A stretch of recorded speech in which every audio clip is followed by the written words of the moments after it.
किमामा चाहिँ हामी सुरुमा हरियो प्याज हाल्दैछौँ। हरियो प्याज हाल्दैछु। सुकेको प्याज, यो चाहिँ सुकेको प्याज।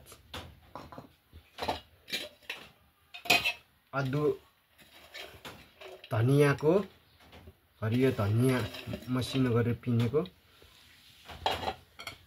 अदुवा, लसुन,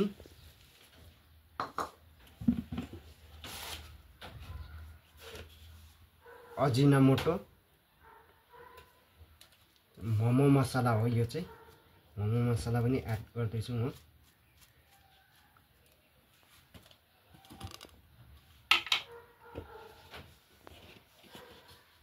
नुन हो यो चाहिँ, नुन पनि हाल्दैछु। खुर्सानीको धुलो, मसिनो गरेर पिनेको खुर्सानीको धुलो हालेर चाहिँ म अब यसलाई चाहिँ मजाले मुस्दैछु। मोमोको लागि किमा रेडी बनाउँदैछु।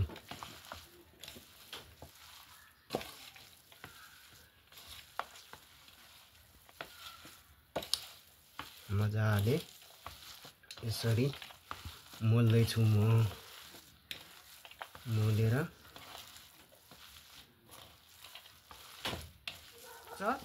मजाले किमा सबै मसलाहरू हालेर मोलेर हाम्रो रेडी भइसकेको छ।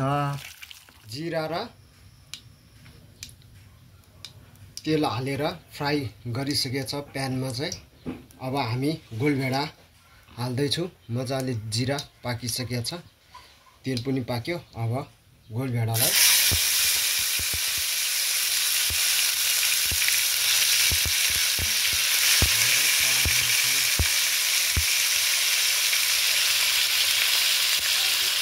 अब हामी मजाले प्याज र गोलभेडा एकैचोटि हालेर चाहिँ फ्राई गर्दैछु। सुकेको खुर्सानी हाल्यो। मजाले सुकेको खुर्सानीलाई पनि मिसाउँदैछु।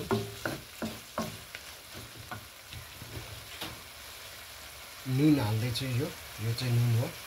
नुनलाई पनि हाल्यो।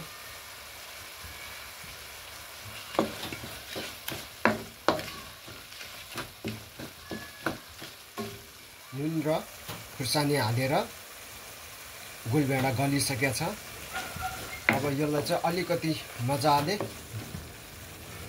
गलिसकेको छ र अब योभन्दा पनि अझै धेरै गलाउनको लागि चाहिँ हामी ढकनीले प्यानलाई छोप्दैछौँ।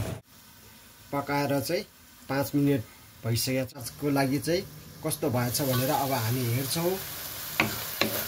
मजाले पाकिसकेको रहेछ, गलिसकेको छ गोलभेडाहरू। गोलभेडाहरू मजाले गलिसकेको रहेछ छोपेर राखेर। अब हामी थोरै मात्रामा पानी पनि हाल्छौँ।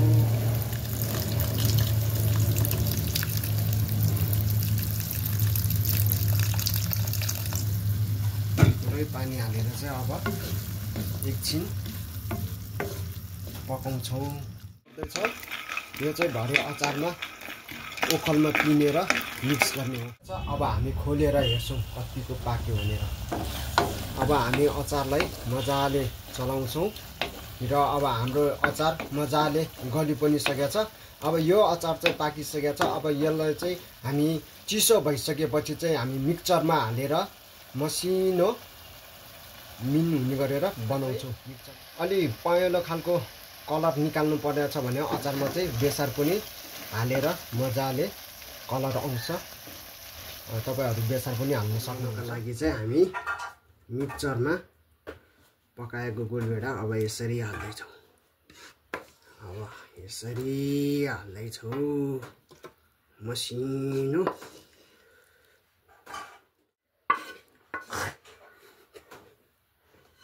अब अचार बनाउनलाई चाहिँ यसरी मिक्सचरमा हालियो। चिसो भइसकेपछि हाल्ने हो है। पनि मिक्स गर्दैछु। मसिनो गरेर पिनेको ओखलमा भुटेर राखेर मसिनो गरेर पिनेको। अब अचारमा मिठो बदाम फ्लेभर, बदामको स्वाद आउनको लागि भनेर चाहिँ हामी बदाम पनि हाल्दैछौँ। लिएर चाहिँ हामी यसलाई मसिनो हुने गरेर बाक्लो हुने गरेर फिट्छौँ। भइसकेको छ यी मजाले बाक्लो मिक्सरमा राखेर मसिनो हुने गरेर पिसेको छ। अचार हाम्रो रेडी।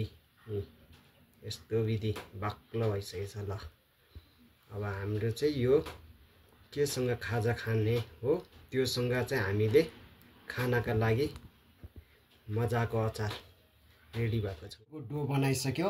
यो चाहिँ हामी मोमो बनाउनको लागि हो है यो डो चाहिँ। के अब हामी ग्यास अन गरेर बालेर चाहिँ भाँडामा चाहिँ हामीले पानी हालेर चाहिँ अब हामी तेल पनि हाल्छौँ। तेल अलिकति हाल्नुपर्छ मोमो नटासोस् भनेर तेल हालियो।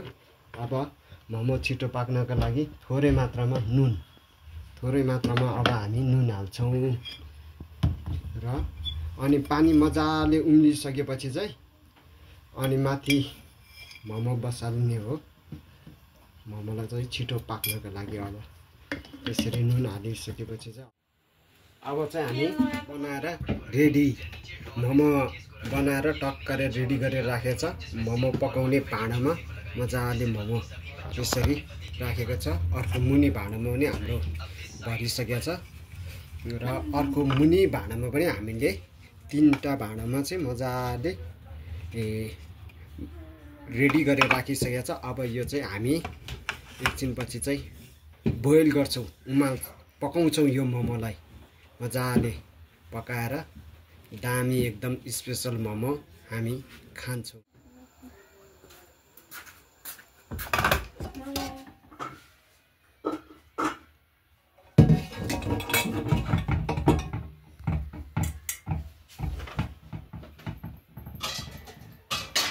अब हाम्रो मोमो चाहिँ मजाले पाकिसकेको छ, मजाले रेडी भइसकेको छ। अब खानाका लागि तयारी भइसकेको छ।